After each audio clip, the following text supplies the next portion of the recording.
Hey guys, it's me Rahul and today I'm with some cool new apps that I found interesting during this month. First application I have for you guys is called Qwik. As the name implies, it will help you to do some major actions quickly. That you can search for something, you can do calls and you can text quickly. And also we can do power key options like you can turn off, you can boot into bootloader, you can boot into recovery and all that crazy things. It is pretty neat application, it works great. Unlike most application, I never face any bugs or lags, which is great for these kind of applications. Next one I have for you guys is an helpful application for designers, painters, CGI artists. It is Adobe Shape CC. It is free in the Google Play Store. Basically what this app does is it converts hand-drawn pictures into vector graphics that you can import and use it in Adobe Illustrator CC or Adobe Photoshop CC, which is pretty badass thing and very helpful for those who like drawing in paper then importing to their computer to do other things. The interface is pretty easy and neat too. Third application on my list is TOUCHPAL emoji keyboard. I hate reviewing keyboard apps in general because all are sort of same, but I tested this app and it is a bit different and smooth.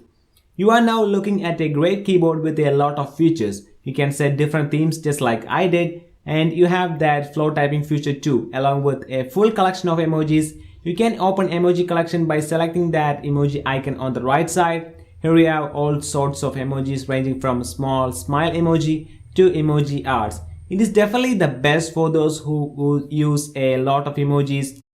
Next app I have for you guys is called Intel Remote Keyboard. This app is actually made for those flash drive thing which can turn your TV into a PC, but it will work on normal PCs too. To make it work, you need two softwares. First one is its desktop client and this one, the Android app. Then connect to a common network. Then on the application, it will show you your PC. Then select on that, and after that you can see a QR code on your PC. Scan the QR code with your phone and you are done. After that you can control the mouse and you can type in, and it's pretty helpful application I would say, and it's free, so why not? Oh man, so next you are looking at a very beautiful app locker. It's called HexLock. I personally don't use app lockers because every single one of them can be bypassed by using very simple tricks. If you guys want to learn those tricks, I will leave a link to an article down below. Go check it out. Okay, let's talk about the features of this app. Main feature is that it looks stunning. You can either set a pin or a pattern as a lock key. I prefer pattern because it looks nice. So when you first open up, you have to set a lock key. After that, you can set up different profiles. Select a profile, then add app that you want to lock by selecting Start Locking Apps. Then select the apps that you want to lock. Then go back, activate that profile by tapping on that icon. That's it. It's pretty simple. You can have a couple profiles, which is pretty neat. So the next is Shoot. It is a pretty simple file sharing application. It is working with a P2P technology, peer-to-peer. That means there are no servers in between you and your client. You can also send files to a Windows phone and to iPhones. It is multi-platform compatible. It is very easy to use. When you first open up, you will see two options. You can either receive files or you can send them. So now I want to share some files from my Windows phone to my Android device. So if I want to do that, I need to select Send on my Windows phone, then select a bunch of files that I want to transfer. Then select Send, then a QR code will pop up on my Windows phone. Then I need to scan that QR code by selecting Receive on the other device. Then it will open up camera. Then I want to scan that QR code with that camera and it is done. After the recent update, the app crashes frequently. I don't know what happened, but it crashes every time when I open the application. But on the Windows side, it is working perfectly fine and it's free, 100% free. But on the Android side, you have to pay like, I think $1.99 to send unlimited files. That is not really good. You can always use free apps like Xender. Next app is called ROVERS Floating Launcher. It is not a type of ordinary launcher. It only changes the way you launch a thing. When you first open the application, you will be greeted with some tutorials. It is pretty easy to follow. In the settings of this app, you can change colors and things like that. So let's use the app. There will be a floating or hovering bubble on the side.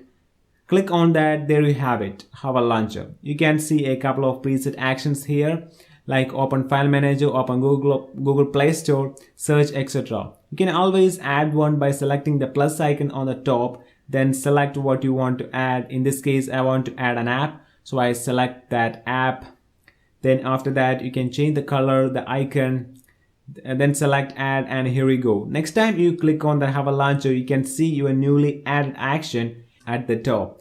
You can always delete these actions if you want. Just touch and hold on that bubble, then slide it away. That's it.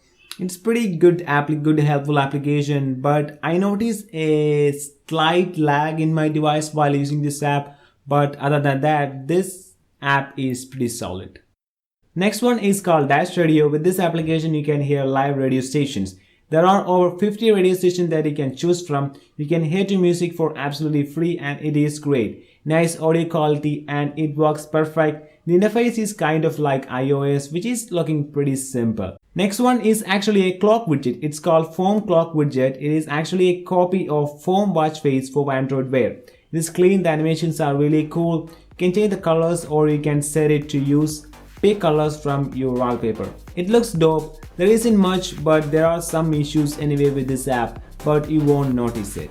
Last one is Microsoft Word. Microsoft finally came up with its official material designed Word app. It has some good features like templates, styles, font, paragraph formatting, etc. Definitely a good app for those who type using their phones. I think I don't really have to speak anymore about this app.